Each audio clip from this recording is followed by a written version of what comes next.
We went through the lessons of Moses and how he was called as a judge, and how in his journey as a judge, how he dealt with jealousy and all those things. And now we are stepping into the life of Joshua.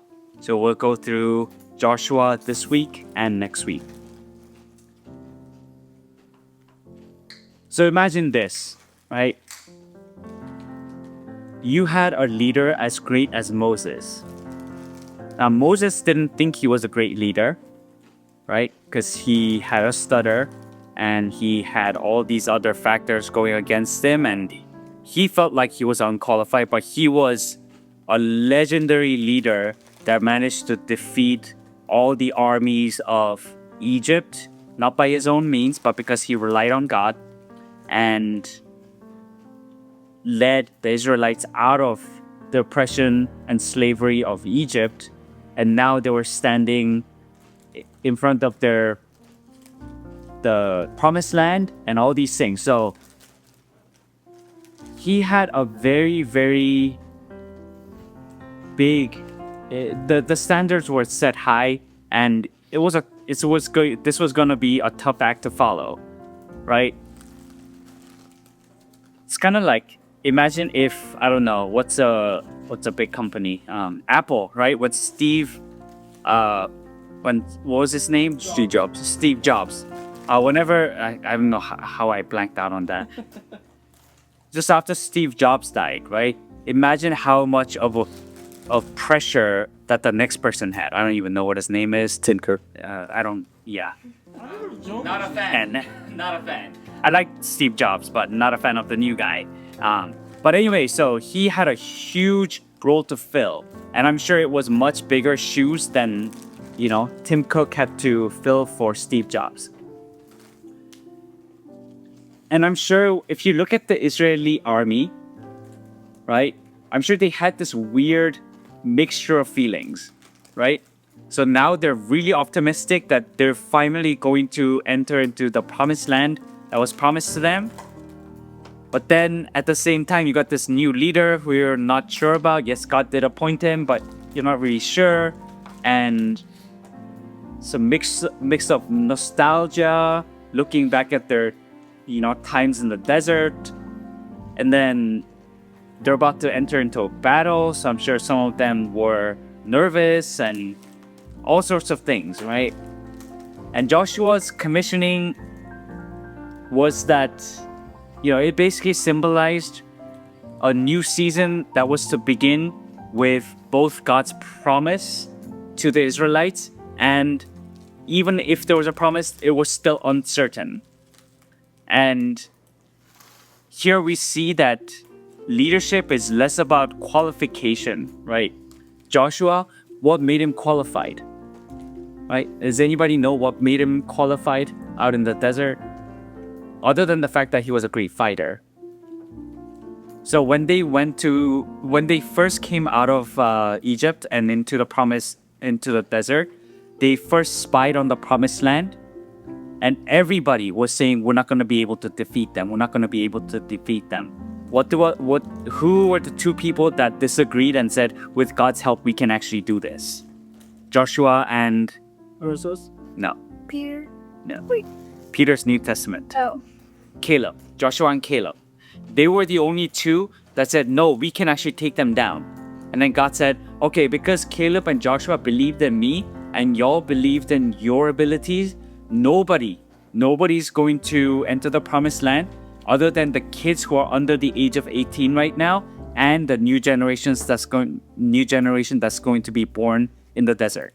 But that's what made Joshua qualified to be a leader. Not the fact that he was this great guy or whatever, but the fact that he was trusting in God and God was going to help them overcome their enemies. And I can think of many examples in my life where I felt like I was unqualified, but God still called me, even though I felt like I was unqualified and I was stepping into so much, something that was larger than myself. When I started ministry, I got a phone call from a friend of mine, and it was at an IKEA parking lot, I remember. And what happened was that my friend told me, "Hey, are you in ministry yet?" And I told him, "No, I'm not in ministry. I'm still looking for a place to do ministry." And he said, "Well, my church has an opening. Why don't you apply?" And so I gave him all the needed documents because he told me, "Oh, send me this, that, this, that. I'll put in the put it in the file for you." So I sent him all of that, and I got curious, and so I searched up the qualifications. I searched up the job posting online and looked at the qualifications, and it says some of the things in it were you need to be married, right? I'm not married. They wanted a married person. You need to have been in full-time ministry for 2 years. I'd only been in part-time. And then you need to be ordained. I'm still not ordained. This was back in 2019, so 6 years ago. And 6 years later, I'm still not ordained. And all these like list of things that I didn't meet. So I thought, yeah, go ahead. Is it 6 or 7 years to go? 6, 7. Really, so Maze is like this. no. Anyways, so I felt like I didn't qualify, and I didn't. They would have been completely right in rejecting my application. But what happened in 2020? COVID, right? So apparently there were like 5 or 6 people that applied. Two applied from Korea. One applied from the Philippines. It was a missionary to the Philippines from Korea. And then 2 applied from out of state. And they couldn't travel. But guess who could? Me, right? So I could just drive down to San Antonio. So I drove down to San Antonio, and I was the only one that they interviewed. So they had no choice but to choose me. Why? Was I qualified? No.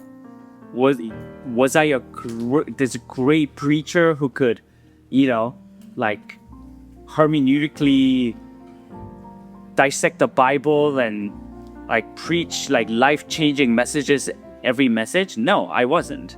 But God chose me to minister to the people in San Antonio until the right person could come and take over, which will be much later down the line when I came here, and then another person could take over that job, right? So God had a purpose for me back then when I started ministry, not because of my qualifications, but because God called me and God was going to provide whatever I needed, right?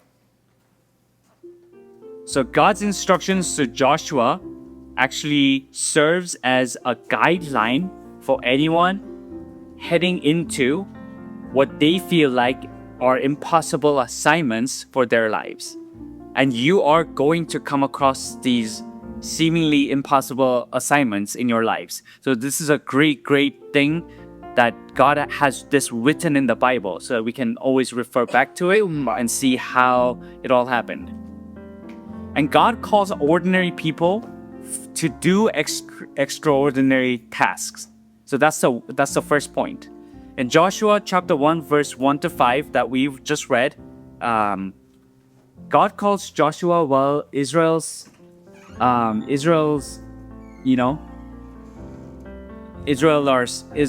are still out in the desert, and Joshua is not a superstar or whatever. He is known as, whenever we read Exodus chapter 24 verse 13, depending on translation, it says that he was Moses' assistant. Now he's being promoted to captain, right? Just imagine that transition from not even like, the second in line or whatever, assistant to captain. And in the original language, the Hebrew word for minister that we see in this passage is sharat. And sharat means to serve or to attend to somebody. This is a great reminder that God's leaders often start as faithful servants, right? Doing what you have been given to do each day and to serve well where you are at. Joshua's humble beginnings highlight the great leaders that great leaderships actually start with quiet faithfulness and not noisy ambition. When God brings new opportunity, He's looking for service. He's not looking for swagger or like appearing cool in front of other people, right? He's looking for service, servant-hearted people. That's extremely good news for those of you who feel like I'm just an assistant, right? I'm just the guy who assists, right? Even when you watch, soccer, right? The guy who assists, what does he get? Nothing. But the guy who scores the goal gets all the praise, right? So, but then God calls somebody that's an assistant, the guy who assists. And it's a really funny thing. So I'll go back to that illustration about how I got the job at church in San Antonio, my first full-time ministry job. We had 2 full days of interviews. So I arrived on Thursday night, and then Friday morning, I preached at the dawn service. And then I went through a series of interviews and throughout the whole Friday. And then Saturday, I went through another couple of interviews and meetings with different sets of people. And I remember on one of the first interviews that I did after I preached for the first time over there, one of the people asked me, so what qualifies you to come to our church and be on staff at our church? And I literally had no answer. Right. Because the only reason why I was there was because nobody else could make it due to COVID restrictions. And did you know that at the time? Yeah, I did. They were like, yeah, we do have a couple of other people, but they can't travel here for the interview. So I assumed that they were either going to internally hire or hire me. But when they asked me that question, I had no answer. So you know what I told them? I told them, nothing really. I don't have any qualifications. I haven't even finished my theological degree. I'm still a student, you know? But I told them this. I said, but here's the thing. Like, even though nothing qualifies me, I believe that if God called me to be here, then God is going to give me all I need in order to serve well at this church. That's like all of us, right? You feel like you're unqualified to do X, Y, and Z for God and His kingdom. But when God calls you, He is the one who provides those things that you need in order to serve well. And here's the thing. Joshua's real challenge wasn't the job that he was given. It's the battle with fear. It's the battle with fear that was the most difficult thing for Joshua. He had to fill some, great person's shoes, right? Moses, possibly the greatest prophet other than Jesus in the Bible, because Jesus is also known as, even though he's the Son of God, other titles are prophet. Yeah, he's also a prophet. So yeah, he had pretty big shoes to fill. I'm sure he was fearful. And it wasn't the job, it was the fight with fear that Joshua had to struggle with. And I wonder if that's going to be the same thing for you guys when you get a job given to you. And I'm sure that for those of you who participated in Youth Sunday, your struggle was not writing your story or your testimony. It was that fight with fear right before you go on stage, right? Once you're there on stage and you start reading whatever you had prepared, that's half the battle over, right? But to initially get up there, you had to fight with that fear. And it's going to be like that for a lot of different things that you come across in life. And courage is not the absence of fear. What do you think God does when you ask God, God, please give me courage? Do you think God just gives you courage, or does He give you opportunities to be courageous? Opportunities. Right? That's how you know you're courageous. is because you come across scary situations and then you decide to take action even though you're scared. Now you have courage, right? So God puts you in places where you have to be courageous. And it's not the absence of fear, it's acting on God's promise. From Joshua 1, chapter 6 to 9, which was part of what we read today, be strong and courageous repeats 3 times. Why? Why does it repeat 3 times? Because Joshua, despite prior wins in his battles and whatever else, he faces new fears. And God understands this. God understands what's in our hearts. And so he keeps on telling Joshua, don't fear, be strong and courageous. Filling Moses' sandals, right? And he's staring now at the Canaanite cities, and he's leading the people of God who have been so dramatic, right? They sin again and again and again, and they're so dramatic. And they approach Joshua and Moses with all these like useless problems, and it's like complaining to Joshua about, hey, we don't have water, is God gonna kill us out in the desert? When they saw and witnessed the Red Sea split, right? So he's got all these issues that he has to deal with.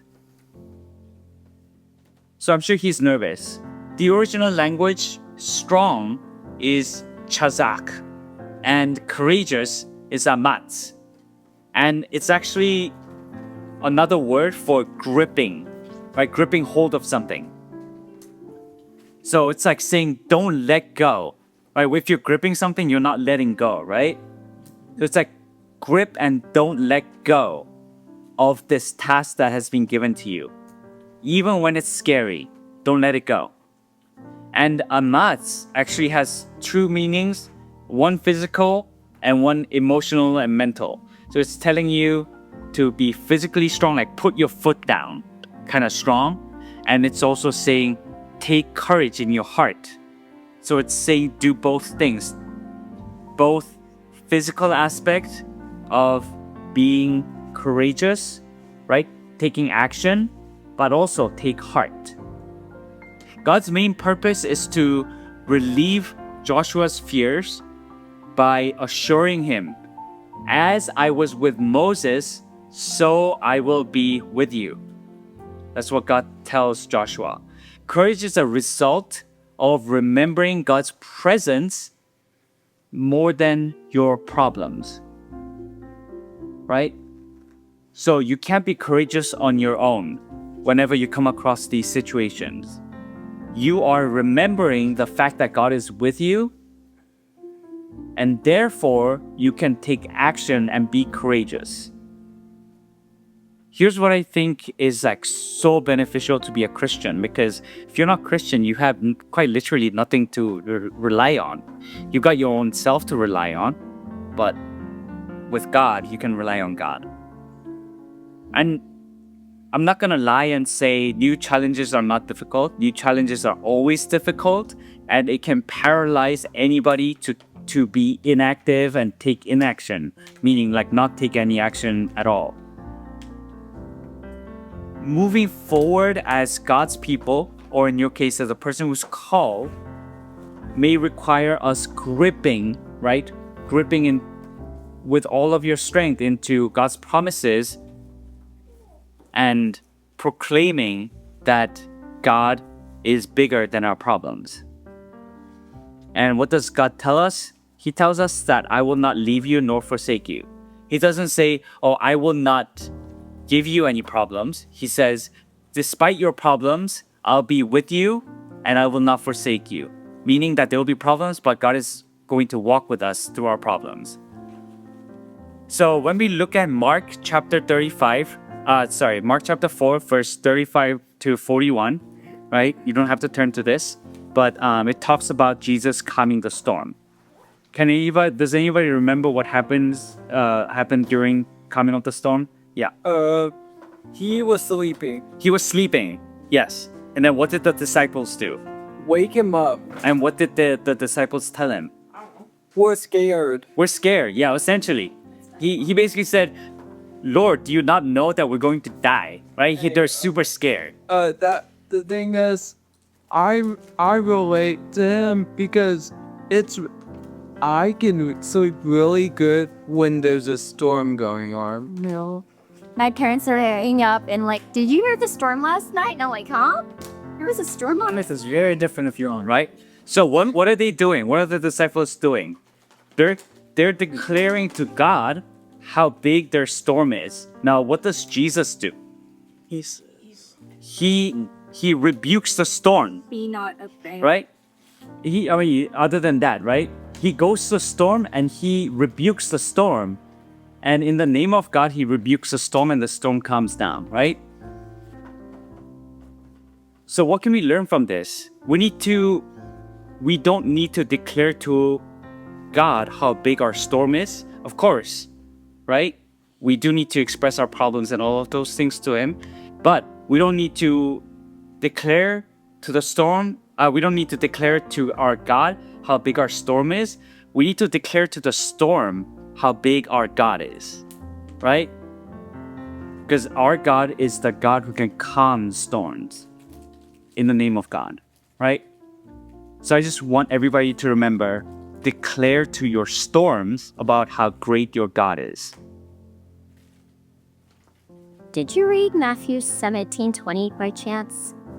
I've read through all the Gospels multiple times, so I'm sure I've read it. I'm referencing this one. Yeah. Matthew 17:20.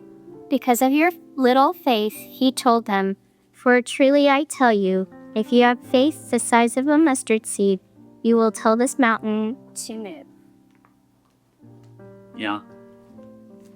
Yeah, definitely. So, going off of that with faith, success in God's kingdom is linked to faithfulness and obedience. Because in Joshua chapter 1, verse 7 to 8, God commands Joshua to be careful and obey all the law.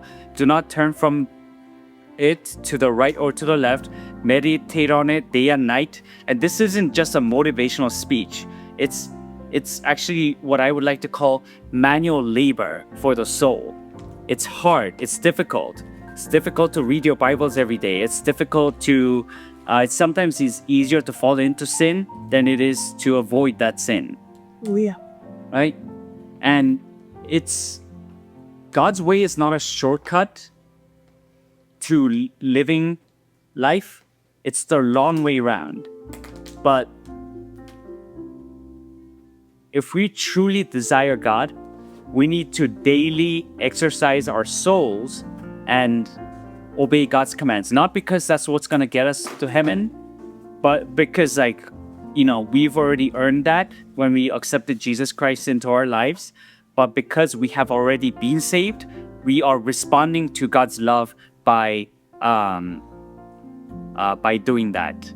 And the world tempts us to chase shortcuts, but God shapes leaders with steady faith and plain obedience.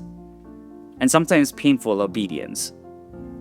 So Joshua's story, they cross it across the Jordan and into Jericho. We talked about that when we talked about impossible situations. But it's not just about crossing rivers. It's about crossing over from anxiety, from fear, from nervousness into assurance through obeying God.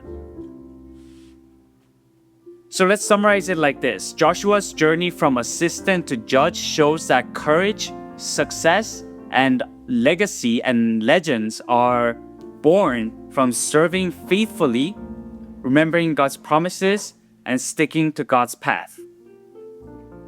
Joshua's legacy that he leaves for us, that we read in the Bible, I'm sure there are lots of other things about him that's not written, but isn't just about his conquests. It's about his obedience, his humility, and God's unmistakable presence in every step that Joshua takes.